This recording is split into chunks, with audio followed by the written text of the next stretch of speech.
It is the latest craze making its way through schools, but many believe these fidget spinners are a distraction. Joining me to talk about it is Roshini Kumar, a clinical therapist and also a counselor at Children's Health. Thank you so much for being here. So these things, they were created to, I read, promote calming activity, lower stress level, really help people focus.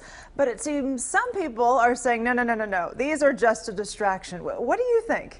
Well, I think it kind of depends. Okay. You know, I think for children especially, who is, you know, I work with children at Children's Health, for children that are a little bit more hyperactive, okay, a symptom of hyperactivity is fidgeting. So fidget toys kind of help dispel some of that nervous fidgeting energy. Yeah, I read that there have been no official scientific studies done on these, at least yet. I'm sure it's coming. Not I'm sure yet. It's coming. Right. But there are people that say they benefit, like if they have ADD, ADHD, even if they suffer from anxiety as well. So not just kids could benefit from this, but adults too, right?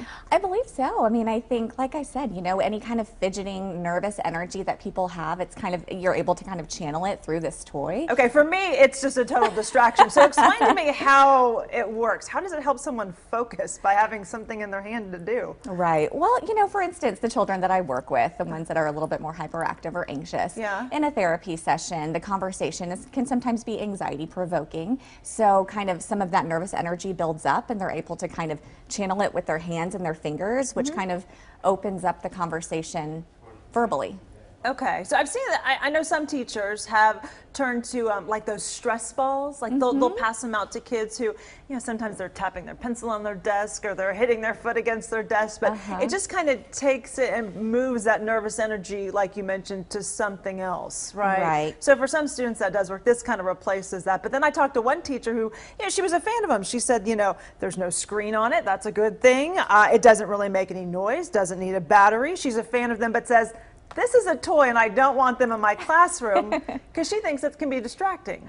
Right. I mean, I think that you have to think about the setting that they're in. So if it's a one-on-one setting in a therapy session, you know, it's just me, so I'm not going to be too distracted by the toy. But whenever you throw other children into the mix, maybe children that don't have that nervous energy to burn off, their focus, you know, kind of changes from the activity at hand to a fidget spinner. So it really depends on the child. It depends on the child and it depends on how they learn. So parents really need to take that into consideration. And is there, I mean, some kids won't even put these things down.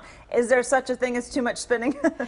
Oh, that's a good question. I think that there can be. I think sometimes it can kind of go on beyond the benefits of calming or relaxing to being a little bit distracting when used a little bit too much. A little bit too much. Yeah, okay. And we mentioned some schools banning them, although I talked with a teacher in the Plano School District, and they received a letter that basically said that it's up to the teacher's discretion. So that's probably a good thing for some of the students who might need something like this. Yeah, I mean, I think it's important to see how much children are learning, and if their learning is really impaired by these fidget spinners, that's something to take into consideration. Thank you so much for your time. Appreciate it. No problem. Coming up.